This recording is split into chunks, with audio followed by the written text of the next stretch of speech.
Watching, I saw Martha and Aaron walk into the rundown motel.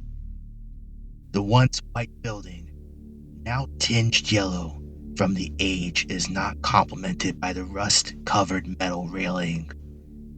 The railing is the only thing that separates its occupants from a nasty fall. This place is such a shithole. Having to spend any amount of time in this place makes my skin crawl.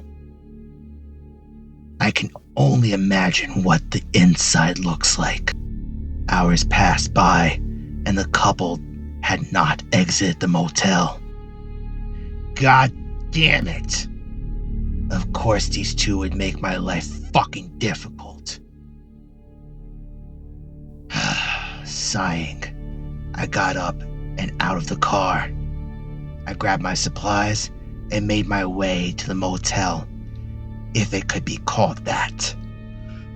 Stepping foot in the building, calling it that was being nice. The floor was sticky.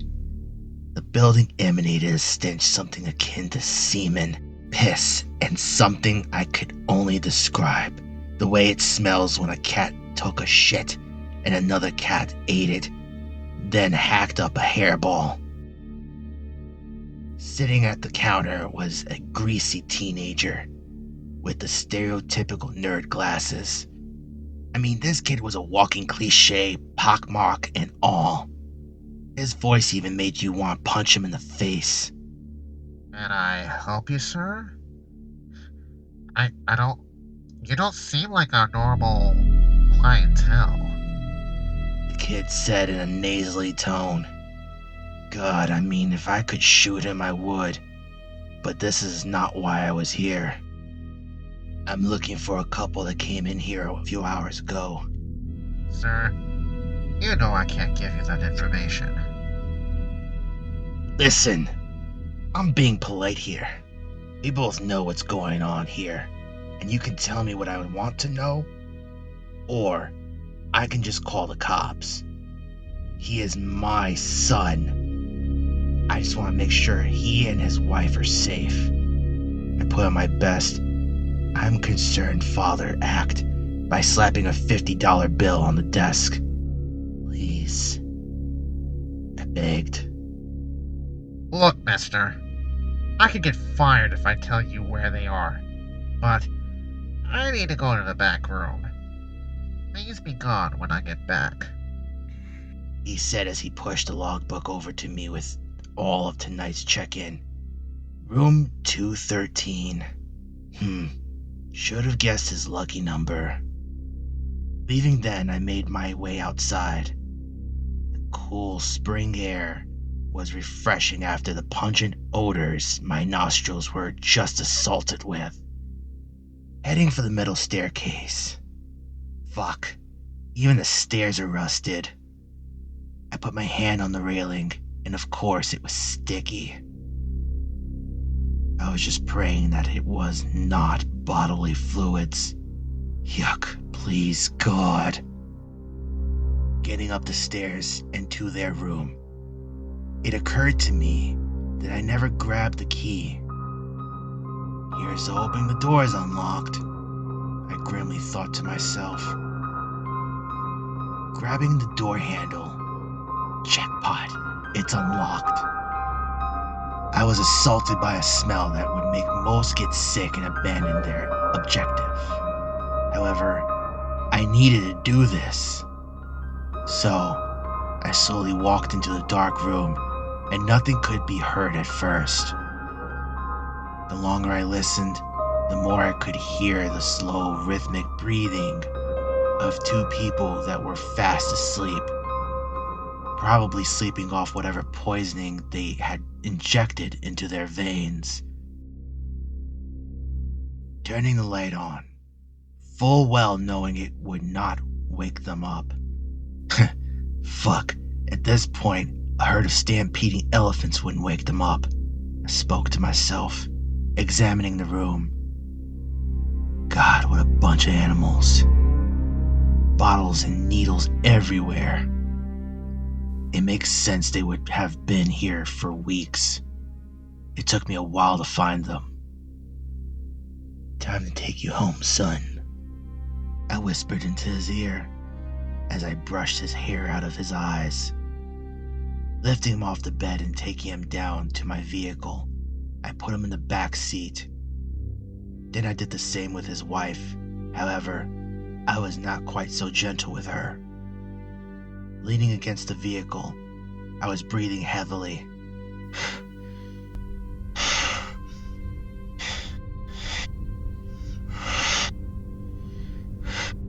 The cool night air felt good on my sweaty skin.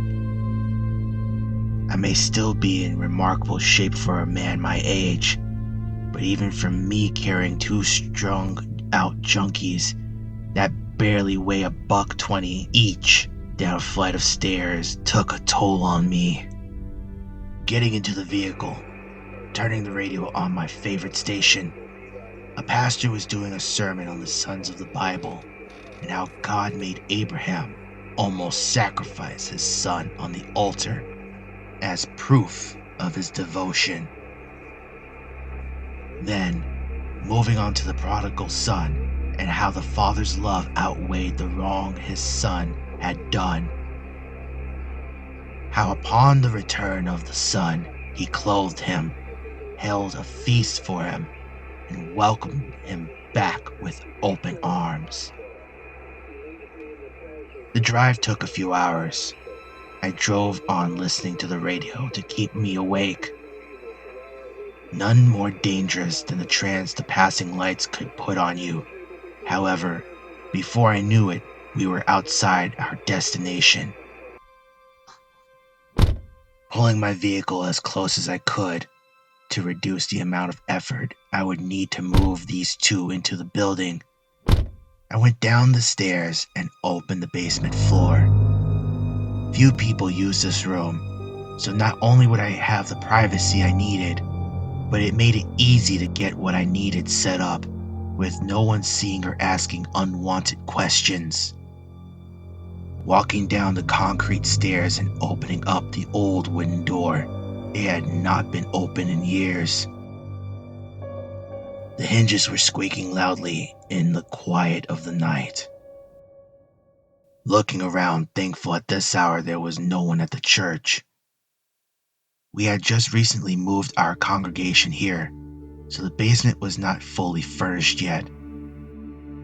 Which was perfect if I was being honest.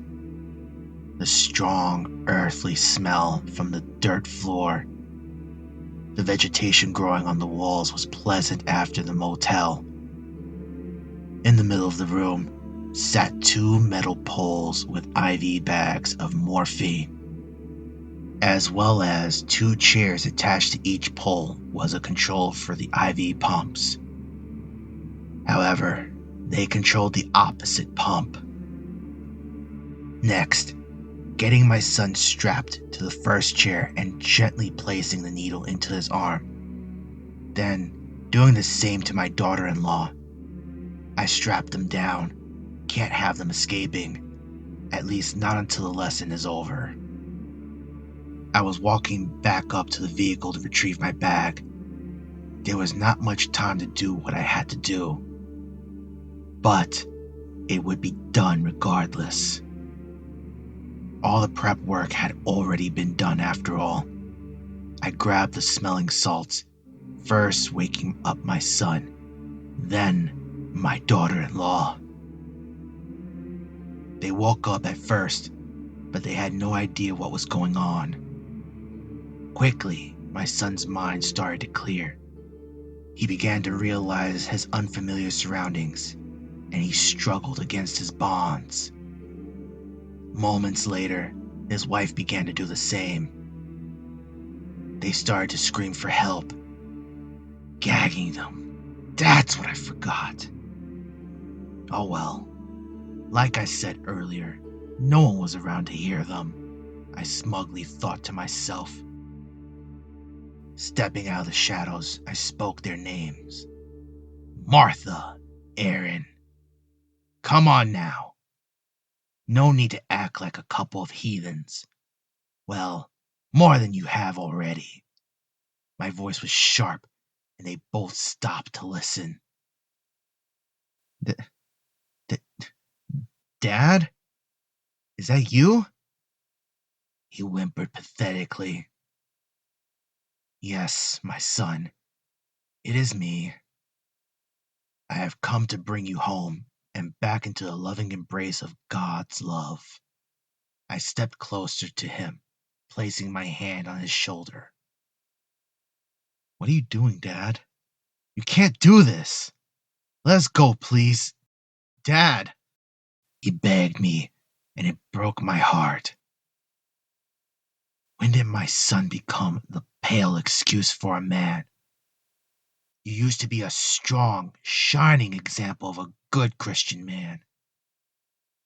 What would your mother think if she was still around? Would she be disappointed? But don't worry, my son. God gives second chances, and so do I. But you must earn it. You sick fuck. What are you planning on doing to us? How will we learn your so-called God's forgiveness? She shouted at me from across the room. I spun on my heels and approached her. Well, you see, my dear, that's where the fun part comes in. I am tired of watching you two slowly killing yourself.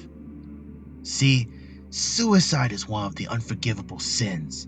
Murder with a repentant heart can be forgiven. So, this is how the lesson works. I have a timer set to both of these machines. If the timer goes off, you both die. However, if one of you can make the ultimate sacrifice and press the button, killing the one you love, the other gets to walk out of here and change their life for the better. Speaking the words calmly and slowly, so even she could understand, I stopped right in front of her. Your God does not exist. You pathetic excuse for a father. What kind of man abducts his own family and asks them to kill each other? After she was finished, a hacking noise could be heard as she spit into my face. I slapped her in the face. Now, is that any way to speak and treat your father-in-law, my dear? After all, I'm the only one trying to help you. Well, regardless, here we are. The only thing for you to decide, my dear, is who lives. Because at the end of the night, one will live and the other die. Or is it truly to death do you part? Walking to the end of the room, I began to dig a hole in the soil as they began to discuss what to do. Your father is insane, Aaron. Convince him to let us go. He will listen to you. She begged. Father, please don't do this. What would God think if you killed your own son or daughter-in-law? Murder is a sin, but murder of your family is an act against God himself. Let us go, and we will act like this never happened. My son, my dear boy, a sin against God, you say. It was he who told me to do this. He told me to trust in him, and he brought you back into my life. There is no way out of this. Like I said earlier, one lives and one dies, or you both die. So he has spoken. After I was finished, I went back to digging. I'm sorry, he never listened to me. He always thought of me as a disappointment. Even marrying you He told me if I went through it, he would disown me. Why the hell do you think I have not spoken to him in the 5 years we've been married? So, you're telling me, once again, you're useless. You can't hold a job, you can't get us the good stuff, and you can't even please me anymore? I have only stayed with you this long because I figured at least if you die, I could get the life insurance money. I would be better without you. Martha looked back over to the timer. It was getting very close to running out. I will not die for you. I love you, sure, but I love living more. I would say I'm sorry, but at the end of the day, it will be nice to be free from you. She grabbed the switch and pressed the button. The machine came to life, and the sound of the medication being pumped through the IV could be heard. However, much to her horror, it was not her husband's bag that started to empty itself, but hers. She struggled against the binds, but it was to no avail. Moments later, the morphine was entering her system, and she faded quickly. Just like that, she was gone. Walking over to my son, I spoke to him softly. See, my son, just like when God spared Abraham's son on the mountain, he spared you. Just like the prodigal son, you can now come back home and regain what is yours by birthright. Our God is a merciful God. As long as you come back with a repentant heart. Cutting him free, removing his IV, I embraced him in a hug. Welcome home, my son. Dad. How the fuck did you know I wouldn't press the button? He shouted angrily at me. Son, I had faith in God. With just a little faith, you can move a mountain. And besides, if you would have pressed the button, it would have just killed her. You were always meant to live. Sadly, had she just had a little faith and let the clock run out, she would have lived. Oh well, she made her choice. Let's get her into the hole, my son. It is time for you to start your new life.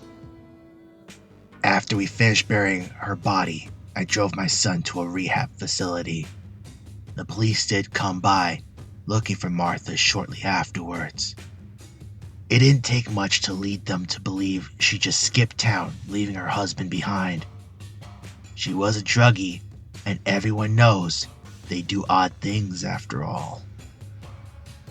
But I like to visit the basement often to give thanks to her for her sacrifice and for finally giving me my boy back.